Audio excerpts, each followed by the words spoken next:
The 2020 season is right around the corner. What we thought we knew with this 2020 schedule, it's gone, right? No Virginia, no Georgia Tech, but now we know, at least now we know who Georgia's got in its 10 games, a 10-game run to get to Atlanta that will start on September 26th. Dean Legge from Dog Post, making you a smarter Georgia fan. We're going to get through this one right now. It's going to take a little bit of time. Stick with me. I'm going to give you everybody who everyone plays. But let's start with Georgia because that's what y'all are here for typically. And Georgia added a pretty reasonable slate from the West. I don't see how you could really have asked for more for the Dogs.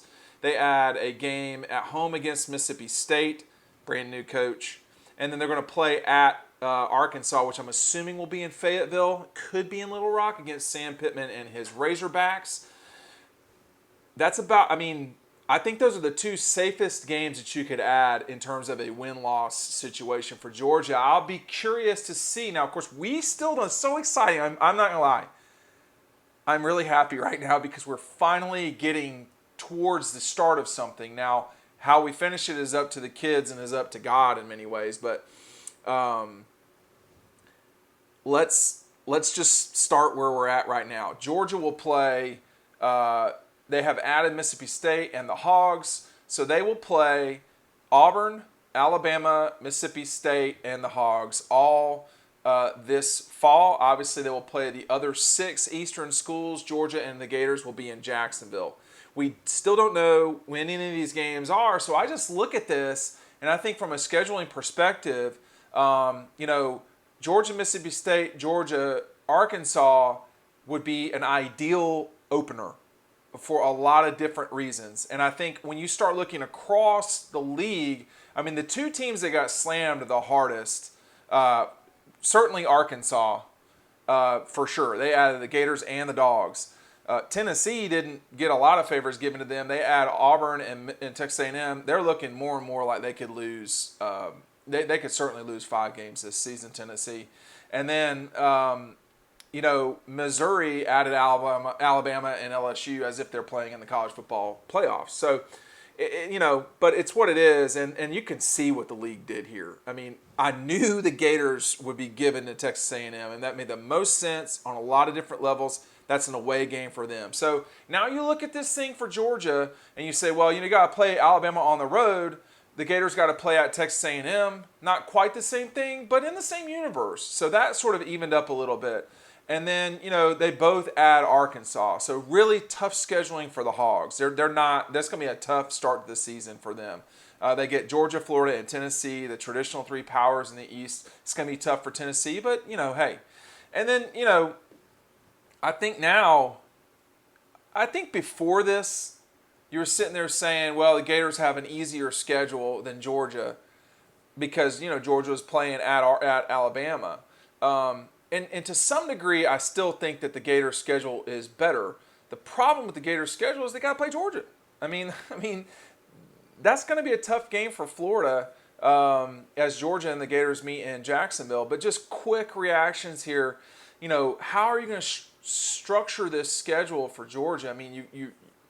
I don't think they're going to move Georgia, Florida from Jacksonville from the weekend it traditionally is. And the reason, there's a lot of different reasons why, but I'll talk about that in another video here sometime soon. But, I see that game staying where it's at. But if you're a TV and you look at this Georgia schedule and you say, okay, we basically have 4 huge Georgia games, opportunities to get 5 million or more viewers at once. That would be, in order, Georgia, Bama, Georgia Gators, Georgia, Auburn, Georgia, Tennessee. And, only one of those games is in Athens. Well, 2 of those games are in Athens. So the Bama, Georgia, Bama, LSU, Bama, Auburn, as well as Georgia, Florida, and maybe Tennessee, Florida, although that's really fallen off in recent years. But those are your marquee games. So they're going to try to spread those 5 games out. Again, that was Bama, Georgia, which is probably Georgia, Bama, LSU, Bama, Auburn, Bama. Those are all in their own category. Those 3 games are just like the potential to get 10 million viewers. All right, you don't joke around about that. That's the real deal. I would say Georgia, Bama is probably, my suspicion is going to be closer to the beginning of the season than the end. Georgia, Florida is probably going to be always where it is, which means now it's going to be literally 5 weeks into the season would be my suspicion. And then you've got, Georgia, Auburn, which was supposed to be in October, and you still got to deal with Georgia, Tennessee. So those are the 4 games. And when you're playing in a time where when you're playing at a time where you're just scrambling to fill a season in terms of how do you do this, those are the games that are marquee games. If I were a TV executive, I would be salivating at this. I mean, you're getting Georgia, Bama, you're getting Auburn, Georgia, Auburn, Alabama, LSU, Bama, LSU, Gators. That's another one that's in that top, say, 5 TV games. You're getting Texas A&M, the Gators. You get Texas A&M, Alabama. Get, again, like I said, the Gators and LSU. Georgia, Auburn. Georgia, Bama. Georgia, LSU. Georgia, Florida. And then Georgia, Tennessee. And then you've got, just keeping going here, Tennessee, Bama.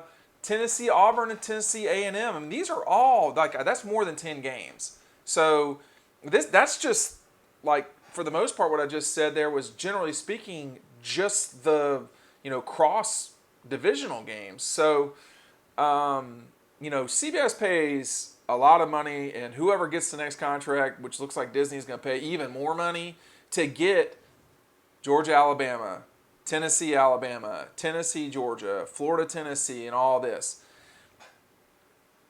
I think if you're Kirby, you would be desperate to get one of these Western, not so great schools at the beginning of the year. If you can get State as your opener at home, or you'd be probably fine going to Arkansas for that game. If that were the opener, you'd be all over that as well. I think that those are the games that you'd like to see at the beginning. You'd probably be okay with, Vanderbilt maybe at the start. Maybe Kentucky's not going to be an easy out. I mean, they're going to be a challenge, I think. You can't just roll the ball out there against them. But, again, you look at this away schedule. I mean, they're going to Arkansas and you're going to Missouri. Those are longer trips. And I just, you look at this thing, and it's going to still be that the favorites to win their divisions are Alabama and Georgia. I think today, in theory, made it easier for Georgia to get to Atlanta, but not that much different. They're still going to be favored against the Gators in Jacksonville. They got to win that game. Now, you don't win that game, and you're, all bets are off. But obviously, if you win the game, it's probably over anyway. If you don't win the game, maybe you have an out now. Maybe that's the only game you lose. Let's say you beat Alabama on the road and you lose to the Gators. That's your one loss. The Gators could lose in the championship game. They could lose to LSU and lose in the championship game, have 2 losses, and all of a sudden they're out, the way that Auburn was in 2017. Or the Gators could lose. Look, there's only so many games Florida can lose. And, I think Georgia, LSU, Texas A&M, and I'm going to say they could lose another game, maybe something like Kentucky. There's not a lot of games they can lose. If you're South Carolina, you look at this schedule, that's tough. Tennessee. Tennessee added Alabama, Arkansas, Texas A&M, and Auburn.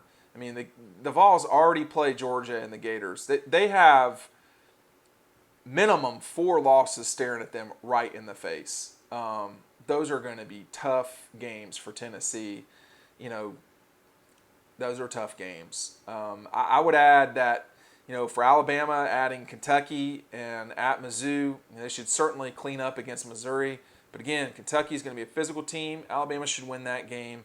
You look at Auburn, they got to deal with Carolina on the road, and then Tennessee. Those are both games they should. If they're the number 11 team in the country, they should win that game for sure.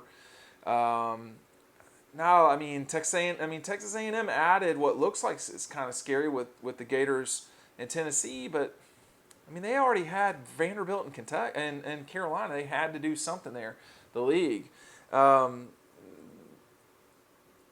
I mean, I don't see. The Gators could lose 2 cross-divisional games. Georgia could lose 2 cross-divisional games, Auburn and Alabama. You know, Kentucky certainly should lose 2, possibly could lose 3. Missouri could lose all of theirs. Carolina could lose all of theirs. Tennessee should lose 3. You know, and then you look at Vanderbilt, they should lose at least 3.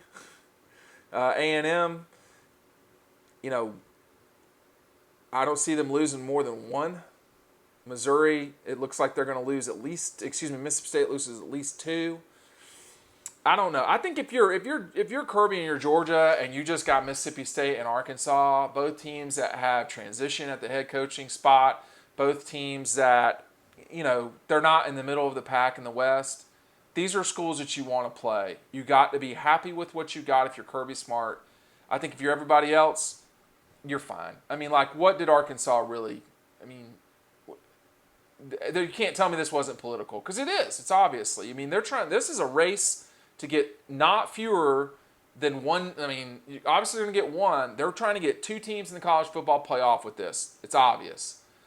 Question is, can the runner-up or the division runner-ups do their part? And is this schedule difficult enough and yet manageable enough for this league to get 2 in? I mean, it looks like it to me. Georgia, the Gators, Bama, Auburn, LSU, Texas A&M, they all look like they could manage their schedules with a loss. And they protected Georgia. They protected Alabama. I mean, I think for the most part they protected LSU and Auburn. You know, the Gators and A&M, maybe not, but they were playing teams that weren't that great to begin with in their rotation. So, you know, we got to do something about that Carolina-Texas A&M game. That's just strange. Dean Legge from Dog Post, making you a smarter Georgia fan. 2020 season playlist next week, and in these coming videos, we're going to have a lot of breakdowns. You want to make sure to subscribe right now to Dog Post. Thank you for watching.